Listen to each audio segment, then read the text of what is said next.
출애굽기 8장 16절부터 24절까지 함께 읽겠습니다. 여호와께서 모세에게 이르시되 아론에게 명령하기를 네 지팡이를 들어 땅에 티끌을 치라 하라. 그것이 애굽 온 땅에서 이가 되리라. 그들이 그대로 행할세. 아론이 지팡이를 잡고 손을 들어 땅에 티끌을 치매 애굽 온 땅의 티끌이 다 이가 되어 사람과 가축에게 오르니 요술사들도 자기 요술로 그같이 행하여 이를 생기게 하려 하였으나 못하였고 이가 사람과 가축에게 생긴지라. 요술사가 바로에게 말하되 이는 하나님의 권능이니이다 하였으나 바로의 마음이 완악하게 되어 그들의 말을 듣지 아니하였으니 여호와의 말씀과 같더라. 여호와께서 모세에게 이르시되 아침에 일찍이 일어나 바로 앞에 서라. 그가 물 있는 곳으로 나오리니 그에게 이르기를 여호와께서 이와 같이 말씀하시기를 내 백성을 보내라. 그러면 그들이 나를 섬길 것이니라. 네가 만일 내 백성을 보내지 아니하면 내가 너와 네 신하와 네 백성과 네 집들에 파리떼를 보내리니 애굽 사람의 집집에 파리떼가 가득할 것이며 그들이 사는 땅에도 그러하리라.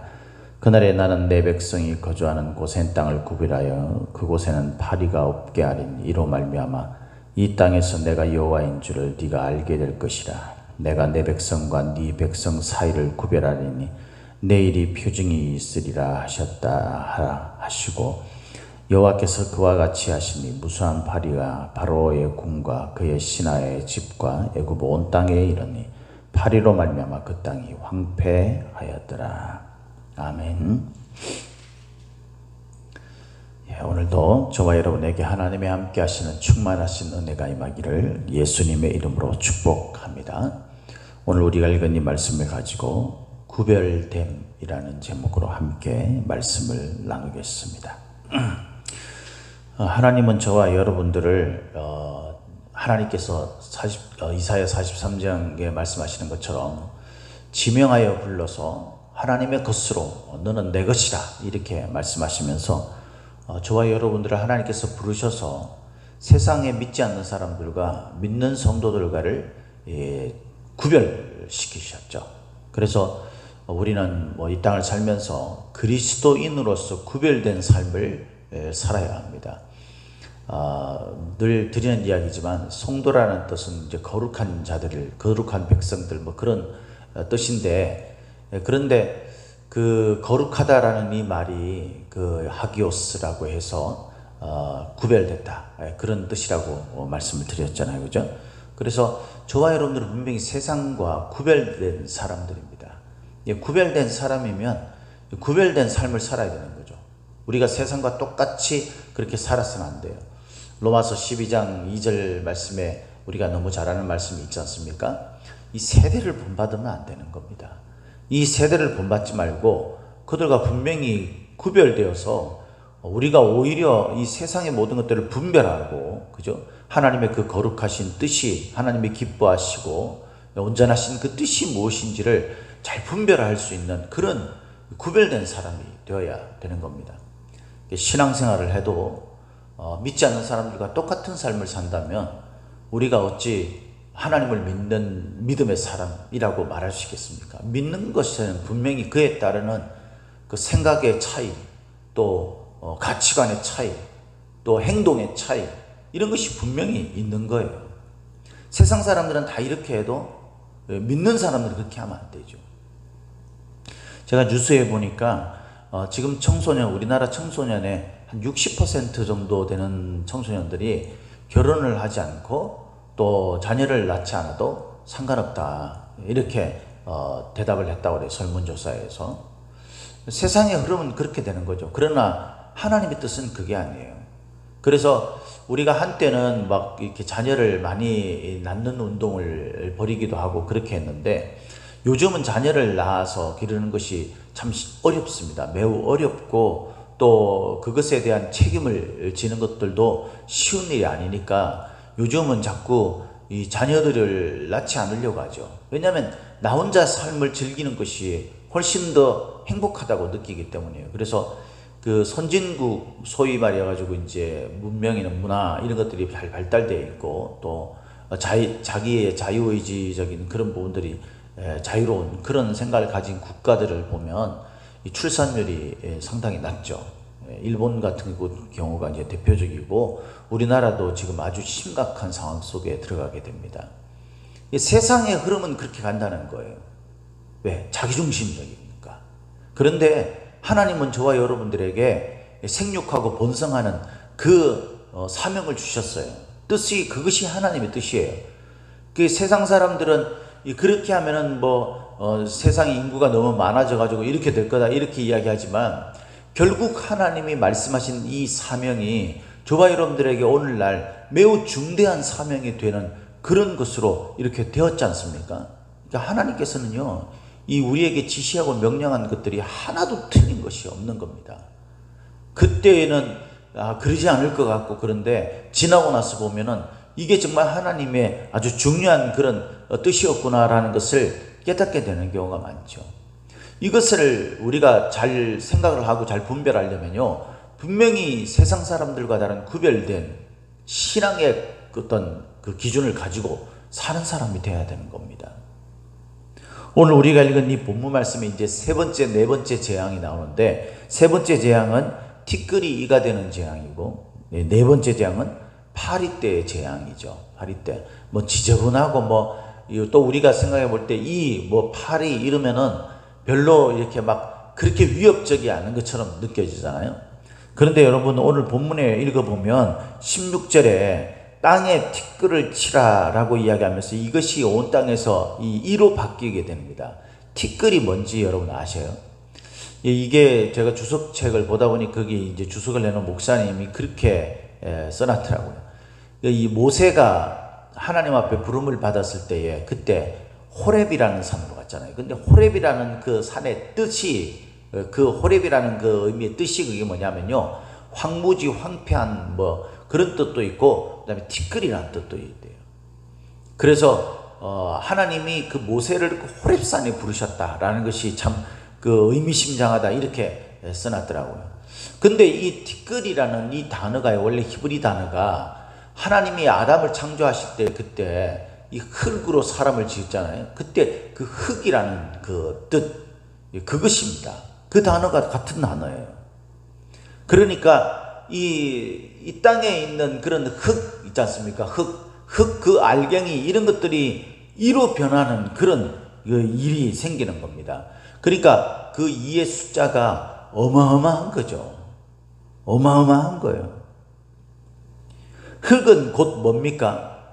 이 흙으로 사람을 만들어서 그게 생기를 불어넣어줌으로 해서 사람이 되는 거잖아요.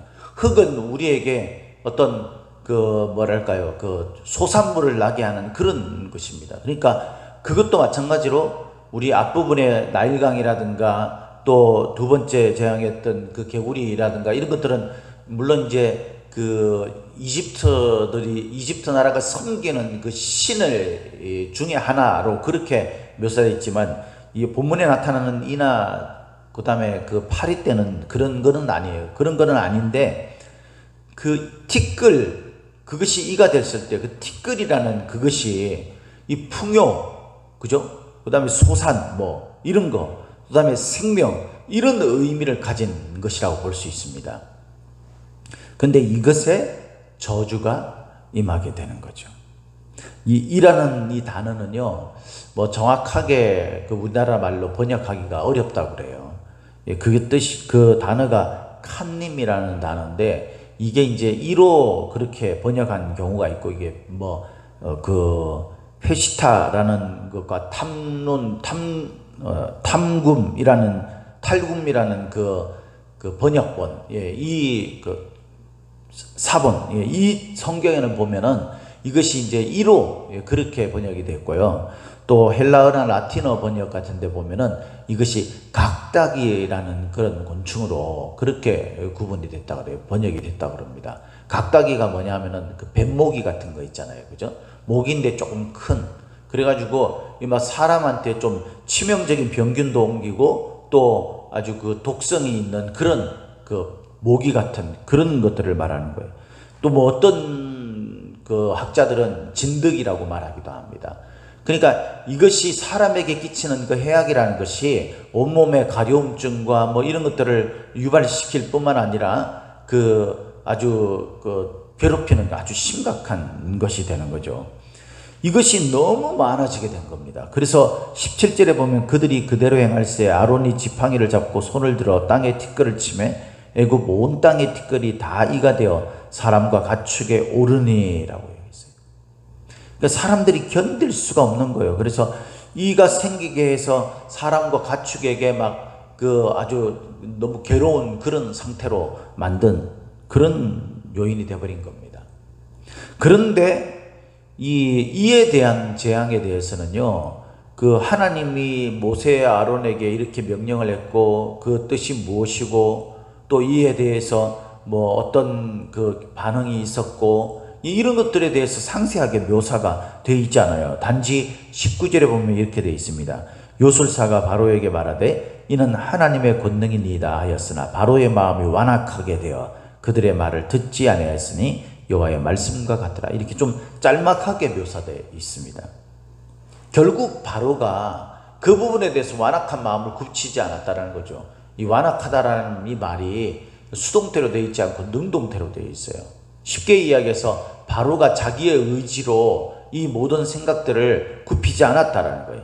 왜냐하면 요술사들이 이전에는요, 자기들도 했어요. 나일강이 피로 된다든가 또 개구리를 불러온다든가 자기들도 할 수 있었는데 이의 재앙부터는요, 그 땅에 있는 요술사나 이런 사람들이 따라하지를 못합니다. 이때부터는 이제 이것이 고스란히 하나님의 권능에 의해서 이루어졌다는 것을 보여주는 그런 전환점이 되는 소위 재앙이 뭐냐면 바로 이의 재앙이에요.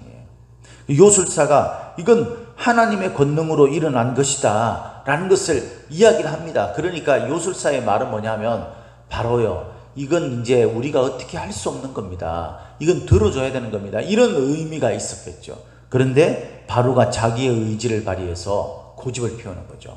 자존심이 상했겠죠. 내가 여기에 굴복해서는 안 된다라고 생각이 들 수도 있겠죠. 그러나 알아야 될 것은요, 하나님이 우리에게 요구하시고 건드리면 우리가 그걸 당해낼 재간이 없다는 걸 알아야 돼요. 네. 사람의 힘으로 하나님을 어찌 대적하겠습니까? 그러니까 하나님이 말씀하시면 그 말씀을 진지하게 받아들이고 그것에 순종하는 것만이 우리가 살 수 있는 길이라는 것을 알아야 됩니다. 이렇게 하나님은 이제 세 번째 재앙을 통해서 하나님의 권능으로 이 모든 것들이 일어난 것이다 라는 것을 말함. 그런데 그 사람들이 이에 대해서 자기 고집을 피우며 여전히 불순종으로 나가고 있다라는 것을 말해주고 있어요. 그리고 이제 네 번째 재앙이 임합니다. 네 번째 재앙은 바로 파리예요. 파리라고 번역된 이 말은 원래 뜻은요, 뭘까요? 쇠파리 같은 그런 거예요. 그러니까 그냥 파리 정도가 아니고 이 파리를 포함한 모든 사람을 공격하고 물고 이 피를 빨고 하는 그런 곤충을, 해충을 모두 일컫는 말이라고 합니다. 그러니까 단순히 우리가 보는 그런 파리 정도가 아니고 사람을 공격하는 어떤 그런 해충, 이런 것들이 바로 파리의 의미입니다. 여기서부터는 다시 이제 자세하게 이야기를 하죠. 자세하게 하나님이 모세에게 명령하고 모세가 아론에게 또 이야기를 하니까 아론이 그에 따라서 행동을 움직이게 되고 그리고 하나님의 재앙이 이집트에 임하게 됩니다. 특별히 여기에서 아주 중요하게 생각해야 될 것이 바로 구별됨이 이때부터 나타났다라는 거예요. 우리가 나중에 이제 우리가 함께 살펴보겠지만은 마지막 재앙 10번째 재앙이 장자의 죽음 재앙 아닙니까? 그죠? 그때 하나님께서 유대인들이든 이스라엘 백성들이든 이집트인들이든 아론과 모세가 전하는 그 말을 듣고 문설주에다가 어린 양의 피를 바르고, 그렇게 발린 그 집의 문, 거기는 이 죽음의 사신이 건너뛰었다. 그러니까 구별했다라는 거예요. 구별했다는. 죽음의 사신이 하나님이 선택한 백성들과 그러지 않는 자들을 구별했다라는 거죠. 그게 가장 극명하게 나타난 것이 바로 장자의 죽음이잖아요. 근데 파리 때의 재앙, 이 재앙부터 그 구별됨이 나타납니다. 21절에 이렇게 이야기합니다. 21절, 22절 우리 함께 읽겠습니다. 시작. 네가 만일 내 백성을 보내지 아니하면 내가 너와 네 신하와 네 백성과 네 집들에 파리떼를 보내리니 애굽 사람의 집집에 파리떼가 가득할 것이며 그들이 사는 땅에도 그러하리라. 그날에 나는 내 백성이 거주하는 고센 땅을 구별하여 그곳에는 파리가 없게 하리니 이로 말미암아 이 땅에서 내가 여호와인 줄 네가 알게 될 것이라. 그러면서 23절에 내가 내 백성과 네 백성 사이를 구별하리니 내일이 표징이 있으리라 하셨다라 하시고, 내일부터 이제 이 파리떼가 막 임하는 거죠. 하나님은 구별합니다. 그 구별하는 것들을 시간을 두고 시기를 두고 구별을 해요. 우리가 지금은 섞여 사는 것 같지만 우리가 이제 하나님이 정하신 그 시기가 되면 우리는 하나님의 자녀, 하나님의 백성으로 구원받은 성도로 그렇게 구별될 것입니다. 그러지 않은 자는 그러지 않는 쪽으로 구별될 것입니다. 양과 염소가 구별될 것입니다. 그에 따라서 얻는 결과가 구별될 것입니다. 하나님은 시기를 정해놓고 그때까지는 우리가 혼동되어서 함께 살고 있는 것처럼 보여지게 하지만 하나님의 때가 되면 분명하고도 확실하게 하나님의 사람들과 그러지 않는 사람들을 구별하실 것입니다. 우리는 이미 구별된 자들이에요. 그래서 구별된 사람답게 이 세상을 살아야 하는 거예요, 여러분. 그냥 이렇게 대충 살면 안 돼요. 우리는 분명히 구별된 자답게 그렇게 살아야 돼요. 여기에 대해서 뭐 이러쿵저러쿵 왜 이걸 구별하느냐, 뭐 우리는 이런 이야기는 통하지 않아요. 그것을 따져서 여러분, 우리가 하나님 앞에서 구원을 받을 수 있는 요인이 된다 그러면 따질 수 있겠죠. 그런 것을 따져봐야 아무 의미가 없는 겁니다. 이것은 일방적인 선언이에요. 일방적인 선언. 네가 알게 될 거다. 그렇게 하시는 이유는 뭐냐면요, 우리가 분명히 하나님이 이 파리떼를 통하여서 고센 땅과 이집트의 그 사람들의 그 모습과 이렇게 구별하는 그 이유가 뭐라고 22절에 되어 있습니까? 22절 끝에 보니까 이 땅에서 내가 여호와인 줄 네가 알게 될 것이기 때문입니다.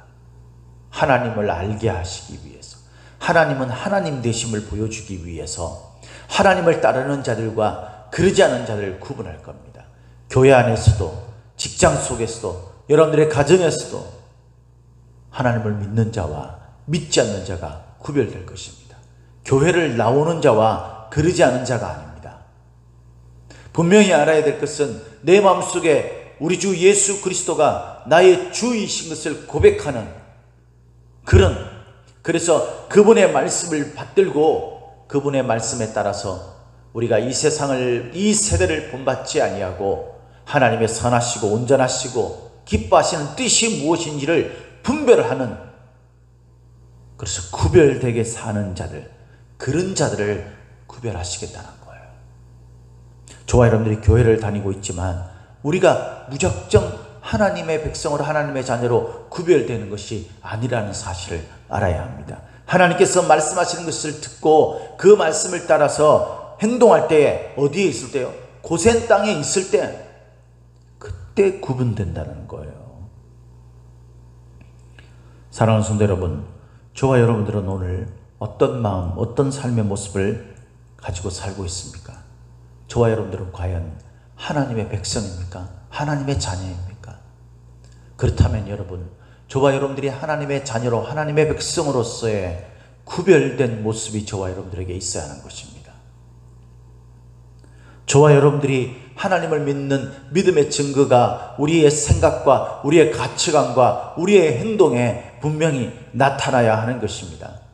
그러지 않으면 세상의 모든 것들이 그저 생명이고 번영이고 풍요고 안식이라고 생각했던 그 모든 것들이 오히려 그 모든 티끌들이 변하여 재앙이 된 것처럼 재앙이 될 것입니다. 하나님을 믿는 믿음의 모습으로 저와 여러분들 오늘도 주께서 말씀하시는 그 말씀을 마음속 깊이 받아들이고 그 말씀 붙들고 세상과 구별된 삶을 사는, 그래서 여러분 이 하나님이 계속해서 바로에게 네 백성, 그렇게 이야기를 하죠. 너의 백성과 너의 집들, 너의 신하, 이렇게 이야기해요. 그러면서 하나님이 내 백성, 내 소유, 내가 원하는 내 자녀들, 그런 사람들과 구별한다는 그 하나님의 그 강조에서 말하는 쭉 열거하는 그 의미를 여러분 가볍게 여기지 마시고 마음속에 깊이 정말 중대하게 생각해서 주께서 나를 지명하여 불러서 너는 내 것이라고 말씀하신 대로 주님의 것으로 이 삶을 살아가는 구별된 성도들이 되시기를 예수님의 이름으로 축복합니다. 축복합니다.